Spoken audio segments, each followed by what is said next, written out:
이 시간 우리에게 주시는 하나님의 말씀은 구약성경 여호수아 21장 1절에서 3절의 말씀입니다.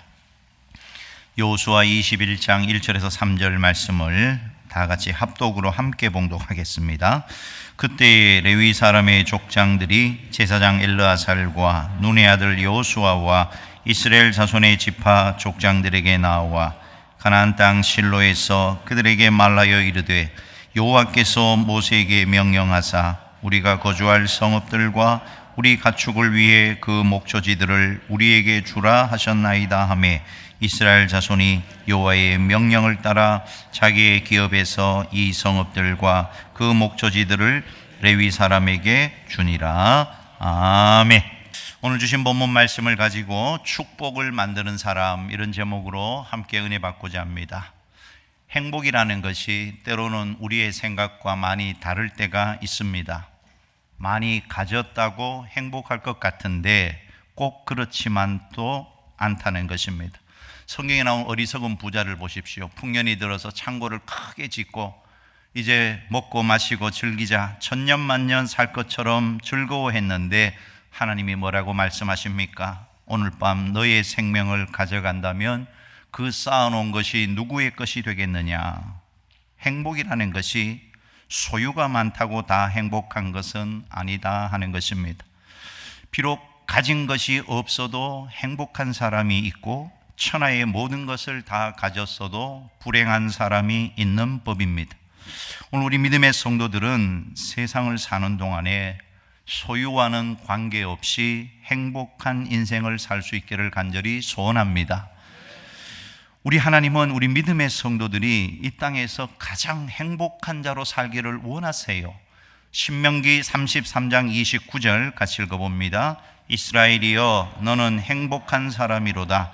여호와의 구원을 너같이 얻은 백성이 누구냐? 그는 너를 돕는 방패시요 내 영광의 칼이시로다.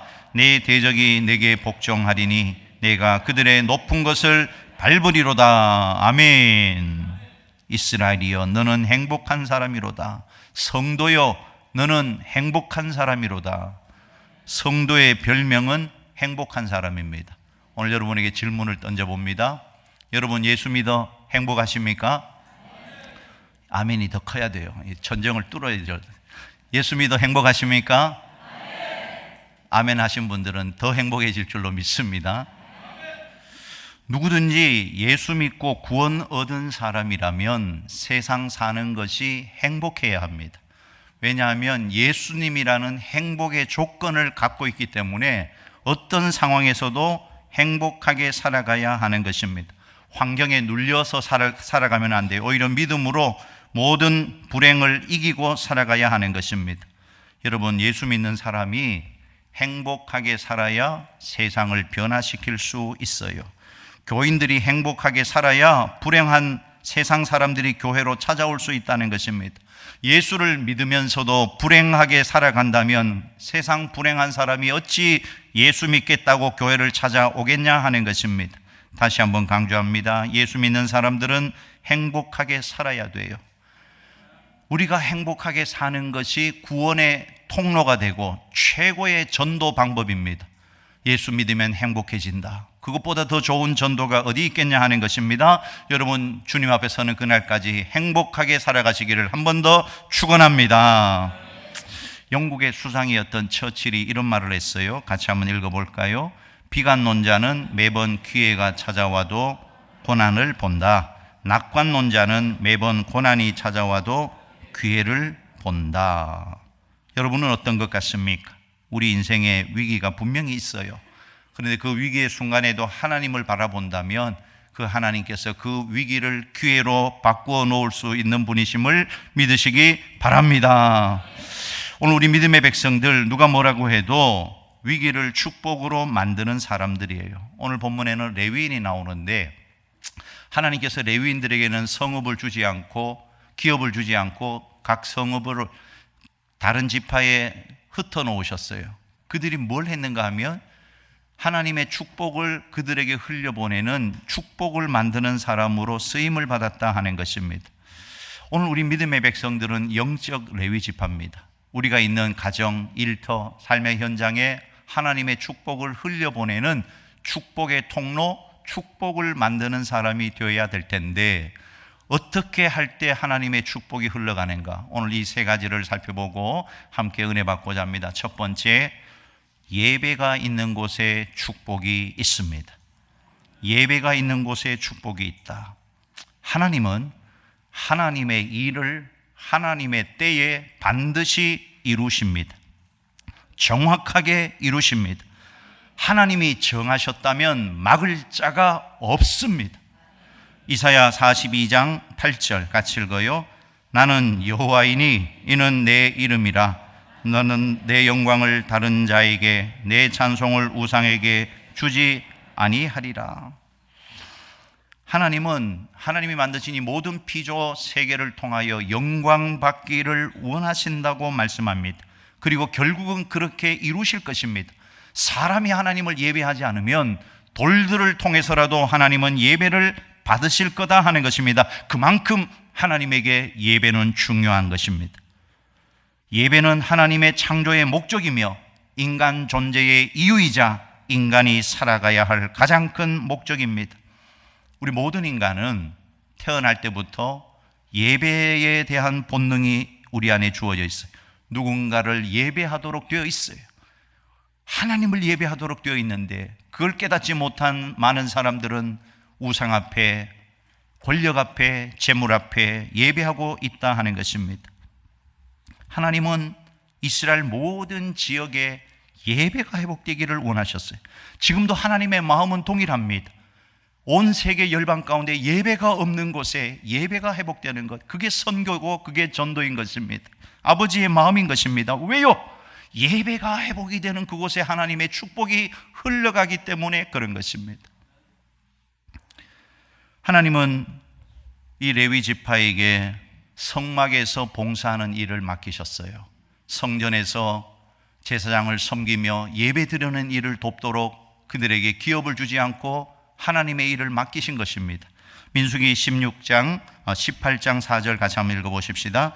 레위인은 합동하여 장막의 모든 일과 회막의 직무를 다할 것이요 다른 사람은 너희에게 가까이 하지 못할 것이니라. 성막 일을 레위인들에게 맡기셨어요. 그리고 또 하나 중요한 일을 레위 지파에게 맡기셨는데 이 레위인들이 전국에 흩어져 있으면서 이스라엘 백성들에게 하나님의 말씀, 하나님 섬기는 법을 가르치도록 하셨다 하는 것입니다. 그래서 레위인들은 자기 성읍이 없는 것입니다. 자기 소유가 없어요. 거주만 허용되었고 매매를 한다거나 목축지에 대해서 권한 행사를 하지 못하도록 엄격한 규정으로 막아놓으셨다 하는 것입니다. 아예 세상 물질에 대한 소유의식을 없애버리신 것입니다. 세상에서 좀 더 가지겠다고 하는 것을 포기하게 하신 거예요. 세상 소망을 끊어버리고 하늘의 소망을 두게 하신 것입니다. 이것은 이 땅에서 정신없이 살아가는 사람들에게 이 세상이 나그네의 삶이고 진정한 소망은 천국에 있음을 알리도록 하기 위하여 레위인들을 그렇게 살게 하신 것입니다. 오늘 우리 믿음의 성도들도 마찬가지. 희망 없는 이 세상에 천국 소망이 있다는 사실을 보여주기 위하여 믿음의 예배자로 우리를 세우신 줄 믿으시기 바랍니다. 골로새서 1장 5절 말씀이에요. 같이 읽어보십시다.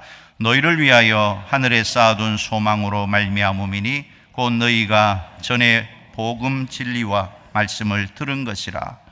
우리의 소망을 어디에 두어야 되느냐? 여기 보니까 하늘에 쌓아둔 소망, 하늘에 쌓아둔 소망.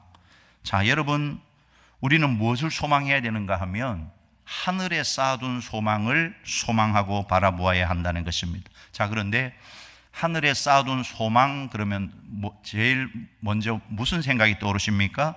아마 죽음 이후에 천국이 생각날 겁니다. 물론 죽음 이후에 누리게 될 천국, 영생, 그것도 우리의 소망이기는 하지만 그게 전부는 아니다 하는 것입니다. 만약에 죽음 이후의 삶만이 우리의 소망이라면 공산주의자가 말하는 대로 종교는 아편이고 기독교는 현실 도피의 종교가 되고 말 거다 하는 것입니다. 그러면 하늘에 쌓아둔 소망이 무엇인가? 여기에 하늘이라는 단어가 우리 성경에는 단수로 되어 있지만 원문에는 복수로 되어 있습니다. 그러니까 하늘들이라고 되어 있어요. 정확하게 번역하면 하늘들에 쌓아둔 소망. 이 소망을 쉽게 설명을 하면 우리가 예수 믿고 난 이후에 우리에게 다가온 영적인 세계의 모든 것을 의미하는 말인 것입니다.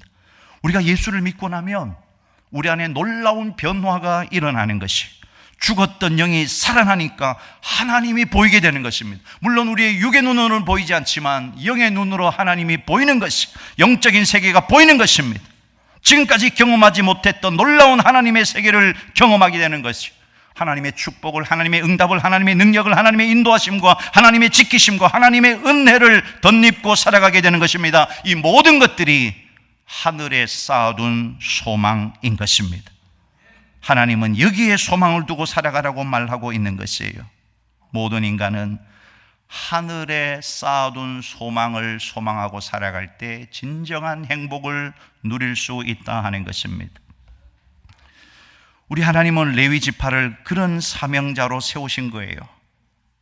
세상 욕심이 아니라 천국 소망을 갖고 살아가도록, 백성들에게 천국이 있다는 것을 보여주도록, 참된 예배자로 살아가도록 흩으셔서 삶의 모범자로 보여주셨다 하는 것입니다.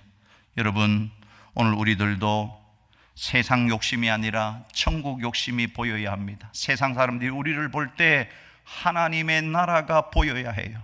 아, 당신을 보니까 하나님의 나라가 분명히 있는 것 같다. 당신은 정말 하나님의 나라의 사람인 것 같다. 하나님의 나라를 우리의 삶을 통하여, 예배를 통하여 보여주어야 한다 하는 것입니다. 오늘 예배하는 우리 모든 믿음의 성도들, 정말 하늘을 소망하는 이 시대의 참된 예배자들이 다 되시기를 주님의 이름으로 축원합니다. 우리 가운데 여러분 수영 잘하시는 분 계십니까? 수영 늘 다니시면서 수영을 배워서 수영을 잘 하시는 분들이 분명히 있을 거예요. 자, 그런데 여러분, 수영을 책으로 배울 수 있습니까? 유튜브 영상으로 수영을 배울 수 있습니까? 아무리 유튜브 영상을 보고 책을 읽어도 수영은 수영장에 가서 물에 직접 들어가야만 수영을 배울 수가 있는 것입니다. 물에 직접 들어가서 팔도 휘저어보고 물장구도 쳐보고 호흡법도 익혀야 수영을 배울 수가 있어요. 수영은 실제이고 실전입니다. 한두 번 물에 들어간다고 되는 게 아니죠. 수십 번, 아니 수백 번 물에 들어가서 연습을 해야만 수영을 할 수가 있는 것입니다. 믿음도 마찬가지입니다. 믿음은 도저히 믿을 수 없고 아무도 믿고 싶지 않은 불신의 현장에서 가장 필요한 영적인 도구입니다. 찬송가 가사처럼 이 눈에 아무 증거 보이지 않아도, 이 귀에 아무 소리 들리지 않아도 믿음만 가지고 앞으로 나가는 것입니다. 다 알고 가는 것은 믿음이 아니에요. 누가 봐도 확실히 보장된 길, 안전하고 든든한 길을 가는 것은 믿음이 아닌 것입니다. 그는 누구라도 할 수 있고 아무 때나 할 수가 있는 것입니다. 자, 여러분, 예배도 동일한 원리가 적용되는 것입니다. 예배 역시 현실이고 현장이고 실제이고 실천이다 하는 것입니다. 오직 예배는 예배 현장에서만 배울 수가 있는 것입니다. 예배는 오직 살아계신 하나님을 체험하며 경험할 수 있는 것이에요. 나의 예배 실력은 얼마나 깊은 하나님의 임재와 통치를 얼마나 많이, 얼마나 자주 경험했느냐에 달려 있다 하는 것입니다. 오늘 이 예배당 안에 하나님이 함께하고 계시는 것을 믿습니까? 하나님의 임재, 하나님의 통치, 하나님의 영광을 경험하는 이 예배, 실제로 이 예배 가운데 하나님의 임재를 경험해야 하는 것이에요. 하나님의 임재를 통해서 예배가 완성되는 것입니다. 살아있는 예배, 믿음이 자라는 예배, 그런 예배가 고난을 돌파하게 되는 것입니다. 예배 가운데 하나님을 만난 사람은 인생이 바꾸어지는 것이, 하나님의 역사를 경험하게 되는 것입니다. 여러분, 우리가 참된 예배를 드릴 때 예배자에게 두 가지 현상이 나타납니다. 오늘 여러분이 하나님 앞에 참된 예배를 드리고 있다, 살아있는 예배, 하나님의 임재와 통치를 경험하고 있는 예배를 드린다면 두 가지 반응이 일어나는 것입니다. 첫 번째 반응은 위로와 감동입니다. 참된 예배 가운데 하나님의 임재가 임하면 누구한테서도 받아볼 수 없었던, 감당할 수 없는 은혜가 임하는 것입니다. 하늘에서 내려오는 따뜻한 위로와 하나님의 감동을 느끼는 것입니다. 오늘 이 시간 예배 가운데 하나님이 주시는 따뜻한 위로와 감동을 받는 이 시간 되기를 간절히 소원합니다. 하나님의 격려를 받는 이 시간 되기를 간절히 소원합니다. 예배를 통하여 또 하나 우리에게 주시는 유익한 것이 뭐냐 하면 찔림입니다. 아프지만 찔림이 은혜예요.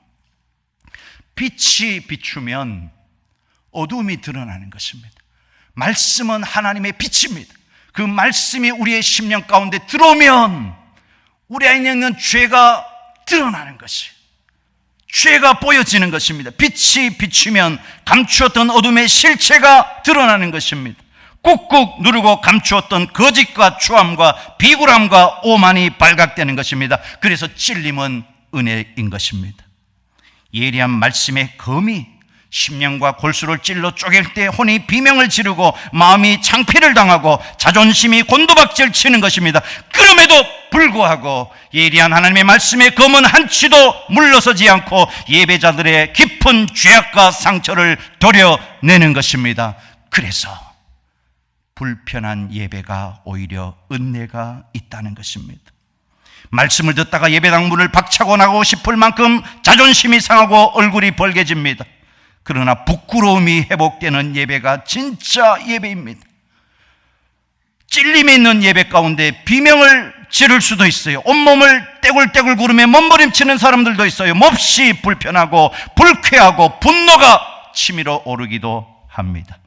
그런데 그런 예배에 은혜가 있습니다. 오늘 이 예배 가운데 정말 하나님이 주시는 참된 예배의 은혜가 우리 모두 가운데 충만케 되어서 그 예배가 회복됨으로 하나님의 축복이 흘러가는 축복의 통로로 쓰임받게 되시기를 주님의 이름으로 축원합니다. 두 번째, 사랑이 있는 곳에 축복이 있다는 것입니다. 인간의 마음 깊은 곳에는 자기를 사랑하는 누군가를 만나고 싶어하는 강력한 욕구가 자리하고 있다는 것입니다. 나를 사랑해주는 누군가를 만나고 싶어 해요. 어떤 팔순의 어머님이 계셨습니다. 이 어머니가 위독하다는 소리를 듣고 딸과 사이가 서둘러서 고향으로 내려갔어요. 그런데 이상하게도 위독하다던 어머니의 병세가 호전이 되는 것입니다.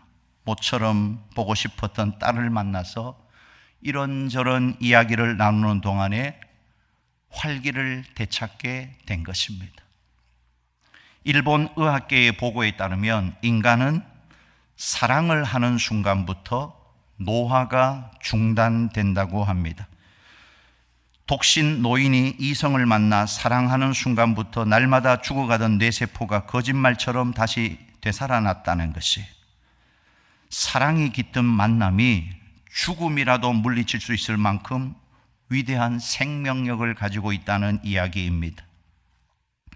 인간은 자기를 이해해주고 사랑해주는 사람을 만날 때 생명의 활기를 느끼게 되는 것입니다. 그러나 여러분, 우리의 만남이 아무리 극적인 사랑의 만남이라 할지라도 그 종말이 있어요. 언젠가는 인연의 끈을 중단하고 떠나야 할 때가 옵니다.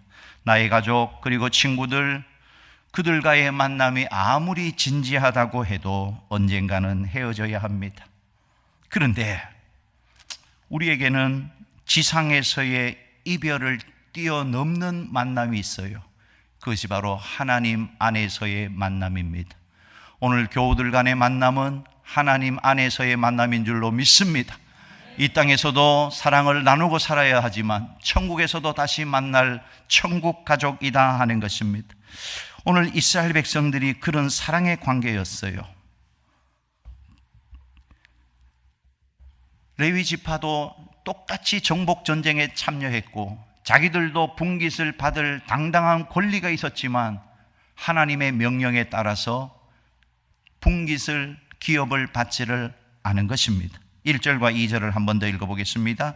그때에 레위 사람의 족장들이 제사장 엘르아살과 눈의 아들 여호수아와 이스라엘 자손의 지파 족장들에게 나와 가나안 땅 실로에서 그들에게 말하여 이르되 여호와께서 모세에게 명령하사 우리가 거주할 성읍들과 우리 가축을 위해 그 목초지들을 우리에게 주라 하셨나이다 하매.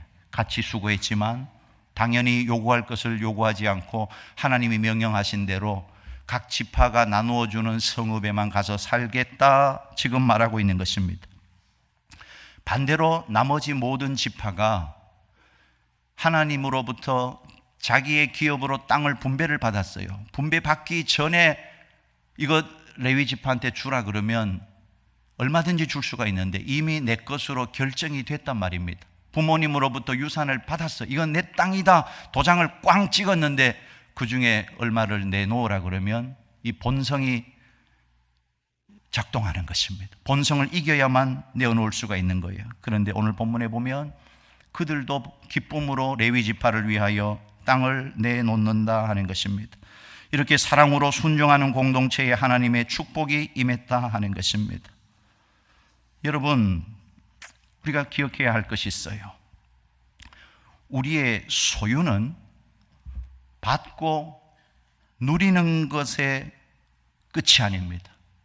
하나님으로부터 우리가 축복을 받아서 물질을 받고 재산을 받아서 받고 누리는 것이 마지막이 아니라 주님을 위하여 드리는 것이 마지막 마침표가 되어야 한다 하는 것입니다. 아멘이십니까? 여러분, 때로는 거룩한 낭비를 해보시기 바랍니다. 옥합을 깨뜨린 여인처럼 주님의 교회를 위해, 선교를 위해 우리의 옥합을 깨뜨릴 수 있어야 한다는 것입니다. 하나님은 우리가 신령한 부자가 되기를 원하세요. 물론 청빈도 아름다운 것입니다. 예수님도 가난하게 사셨어요. 그런데 잘 보십시오. 예수님의 삶은 풍성했습니다. 예수님은 가난하게 사셨지만 풍성한 삶을 사셨어요. 늘 나누고 베푸는 삶을 사셨다는 것입니다. 여러분 모두 다 거룩한 부자들이 되시기를 축원합니다. 성경은 결코 부자 되는 것을 정죄하지 않습니다. 예수님의 제자 중에도 부자가 있었습니다. 다만 하나님의 관심은 물질을 어떻게 벌고 어떻게 사용하고 어떻게 나눠주느냐에 있다 하는 것입니다. 하나님께서 영적인 축복뿐만 아니라 물질적인 축복도 여러분에게 많이 부어주셔서 나누고 베푸는, 그리고 하나님 나라를 위하여 크게 쓰임받는 귀한 믿음의 일꾼들이 다 되실 수 있기를 주님의 이름으로 축원합니다. 마지막 세 번째입니다. 헌신이 있는 곳에 축복이 있다 하는 것입니다. 오늘 꼭 기억해야 될 것이 세 가지예요. 예사헌입니다. 예배가 있는 곳에 하나님의 축복이 있고, 사랑이 있는 곳에 하나님의 축복이 있고, 헌신이 있는 곳에 하나님의 축복이 있다는 것입니다. 사실 이 레위 지파는 굉장히 폭력적이고 잔인한 지파입니다. 그래서 그의 아버지로부터 저주를 받았던 불행한 자손들이었어요. 그런데 그 지파, 레위 지파가 축복의 지파로 거듭나게 되었다는 것입니다. 창세기 49장에 보면 야곱이 자기 아들들을 축복하는 내용이 나오는데, 마지막 임종을 앞두고 자녀들을 하나하나 축복을 하는데, 둘째 시므온과 셋째 레위한테는 축복이 아니라 저주를 하고 말았다는 것이에요. 창세기 49장 5절에서 7절 같이 한번 읽어보십시다. 시몬과 레위는 형제요, 그들의 칼은 폭력의 도구로다. 내 호나 그들의 모의에 상관하지 말지어다. 내 영광아 그들의 집회에 참여하지 말지어다. 그들이 그들의 분노대로 사람을 죽이고 그들의 혈기대로 소의 발목 힘줄을 끊었음이로다. 그 노여움이 혹독하니 저주를 받을 것이요, 분기가 맹렬하니 저주를 받을 것이라. 내가 그들을 야곱 중에서 나누며 이스라엘 중에서 흩으리로다. 왜 이런 일이 일어났는가 하면, 창세기 34장에 가보면 야곱이 세겜에 정착하려고 할 때 그 세겜 족장 하몰의 아들 세겜이라는, 이름이 똑같아요. 세겜이라는 자가 야곱의 막내딸 디나를 겁탈하는 사건이 일어납니다. 거기에 분노한 이 시므온과 레위가 그 세겜 족속들을 잔인하게 다 죽여버립니다. 그 사건이 야곱에게는 굉장히 충격적이고 분노가 되는 사건이었어요. 아마 죽을 때까지 그것을 잊지 못한 것 같습니다. 마지막 죽음 임종에 이르렀을 때 그 사실을 잊지 못하고 그 아들들을 저주했다 하는 것입니다. 이 야곱이 내린 저주는 자손들에게 그대로 이어져 내려갑니다. 그런데 이 저주가 축복으로 바꾸어져요. 언제 축복으로 바꾸어지는가 하면 출애굽기 32장에 금송아지 사건이 있습니다. 모세가 시내산에 올라가서 율법을 받을 때 백성들이 밑에서 금송아지 만들어 놓고 이게 하나님이다 막 예배하고 우상 숭배하고 있었단 말입니다. 그때 모세가 내려와서 분노하면서 주의 일에 헌신할 자들을 앞으로 나오너라. 우상 숭배자들을 척결해야 되는데 척결할 사람들은 나오라고 할 때에 3,000명을 모세의 말에 따라 레위인들이 죽여버립니다. 3,000명의 피 흘리는 형제들 시체 앞에서 모세가 장자 제사장을 레위 제사장으로 바꾸면서 이렇게 말합니다. 출애굽기 32장 29절 같이 읽어봅니다. 모세가 이르되 각 사람이 자기의 아들과 자기의 형제를 쳤으니 오늘 여호와께 헌신하게 되었느니라. 그가 오늘 너희에게 복을 내리시리라. 하나님은 이런 헌신자를 찾으신다 하는 것입니다. 레위 지파처럼 저주받은 지파라 할지라도 하나님께 헌신하면 그 저주가 축복으로 바꾸어지는 것입니다. 저는 오늘 우리의 헌신이 우리의 대대손손 하나님의 축복의 유산을 물려주는 믿음의 조상이 되기를 간절히 소원합니다. 한 청년이 목사님에게 물어요. 목사님, 저는 교회에서 봉사하고 싶은데 너무 바빠요. 헌신하면 제가 잃을 게 너무 많지 않겠습니까? 시간도 물질도 젊음도 다 잃어버리는 것 아닐까요? 그때 그 목사님께서 조용히 웃으면서 이 물컵을 딱 들어보셨어요. 이 물컵 안에 물이 차 있었습니다. 그러면서 청년에게 이렇게 말합니다. 이 물컵이 청년의 인생이라면 헌신은 물을 덜어내는 것이 아니라 하나님께 부어드리는 것입니다. 그리고 하나님은 그 빈자리에 자신을 채우십니다. 이 말을 듣고 이 청년이 봉사를 시작합니다. 시간이 지나고 나서 이렇게 고백을 해요. 목사님, 이상해요. 더 드렸는데 제 마음은 더 풍성해졌어요. 여러분, 헌신한다는 것, 주를 위해서, 주의 몸된 교회를 위해서 헌신하는 것은 비워지는 것이 아니고 내 시간을 낭비하고 물질을 낭비하고 버리는 것이 아니고 비워지는 것이 아니고 채워지는 것임을 믿으시기 바랍니다. 드릴수록 더 깊은 기쁨이 흘러나온다는 사실이에요. 헌신 있는 곳에 하나님의 은혜가, 하나님의 축복이, 하나님의 기적이, 하나님의 영광이 드러나게 될 것을 믿으시기 바랍니다. 여러분의 헌신이 결코 헛되지 않아요. 모든 것이 다 축복으로 바꾸어져요. 자자손손 축복의 유산을 남겨줄 수가 있다는 것입니다. 오늘 여러분의 모든 저주가 축복으로 바꾸어지기를 간절히 소원합니다. 말씀을 정리합니다. 여러분, 오늘 예사헌을 꼭 기억하라고 했습니다. 우리는 축복의 통로로 하나님께 부름받았어요. 어느 곳에 하나님의 축복이 임합니까? 예배가 있는 곳에 하나님의 축복이 임합니다. 여러분, 이제는 한 번을 드려도 내 인생의 마지막 예배인 것처럼 살아있는 예배, 하나님의 임재와 통치를 느끼고 반응하는 예배가 될 수 있기를 간절히 소원합니다. 여러분의 가정이 사랑으로 넘치기를 소원합니다. 여러분의 셀 모임이 사랑으로 넘치기를 소원합니다. 우리 교회가 사랑으로 넘치는 교회, 사랑으로 연합하는 교회가 되기를 간절히 소원합니다. 우리 모든 믿음의 성도들이 더 견고하여 주의 일에 힘쓰는 헌신자가 되어서 하나님의 축복을 이 땅 가운데 흘려보내는 축복의 통로로 모두 다 쓰임받게 되시기를 주님의 이름으로 축원합니다.